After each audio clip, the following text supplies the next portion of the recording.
Well, isn't this quite the ballistic machine? Of course, earlier on today I talked about the incredible 16-cylinder Auto Union Type 52, a one-off creation. This is not a one-off, but it's the kind of thing which very easily could have ended up being that way if you just look at it on the surface. This idea of a road-going Red Bull, essentially Formula car meets Le Mans Hypercar with a 15,000 RPM V10 engine. It seems almost like vaporware, but it's happening.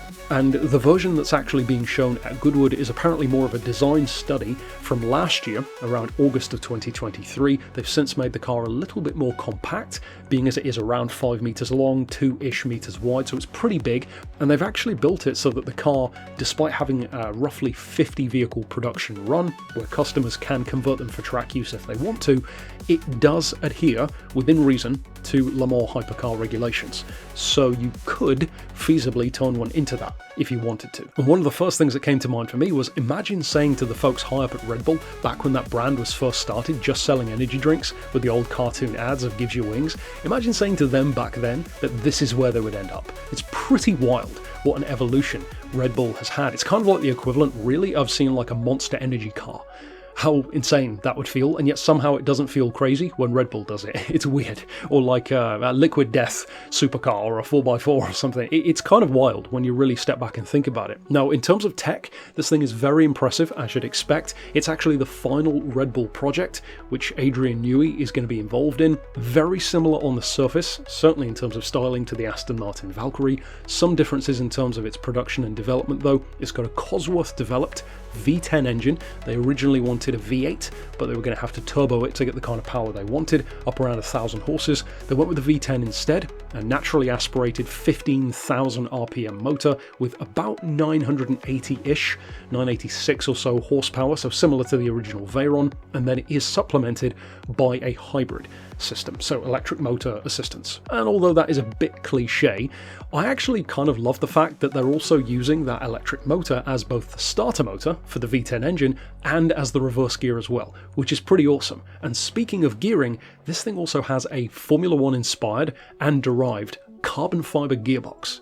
Very awesome, across the board, really cool ideas going into this car. It weighs barely 800 kilos, which is insanity for a road car, especially one which, in addition to 986 horsepower, also has about 200 horsepower from that hybrid system. So a 1200 horsepower, 800 kilo car. I mean, we've literally reached the stage where you can buy a road legal hypercar, which is literally more insane than a Nissan R92 CP in qualifying trim. That was the most powerful Group C car ever in qualifying. 1200 horsepower in what was, up around 850, 900 kilos, and that was insane. That did like 248 miles an hour around Fuji, of all places. This is a road car, which you can go out and buy if you can afford it. Speaking of top speed, it's not quite as quick as the Nissan, as you'd assume, but in excess of 217 miles an hour. Being more of a track car, you don't really need much more than that. It's more about the acceleration, about the handling.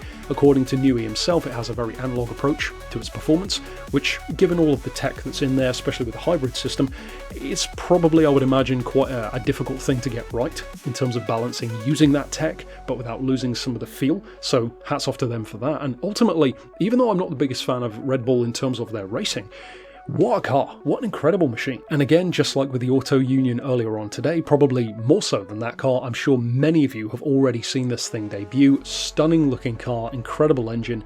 And again, I'd love to hear your thoughts. As a non-Red Bull superfan, even I really like this car. I'm not sure if I would go with this over a Valkyrie, because I do like Aston Martin probably more as a brand, but they're similar enough where you can have a pretty legitimate comparison. And to put it into Gran Turismo terms, of course, here on the channel, imagine what this would be like in Gran Turismo. Given how insanely OP the Valkyrie is, it's basically the best road car in the game, pretty much.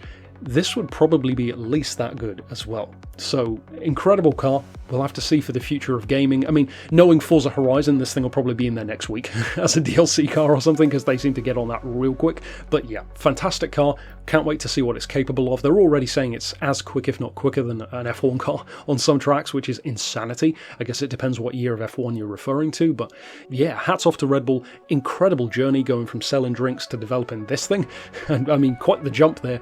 But I guess in a certain sense, that is similar to how so many of the brands brands which we love had much humbler beginnings, you know, getting started making like typewriters or sewing machines or little mopeds, depending on the brand. So, like I said, tell me your thoughts down below if you love it or hate it, and of course check out the Auto Union earlier on today if you haven't already. But for now, that's it for this bit of news. I'll see you next time with more, and thanks for watching.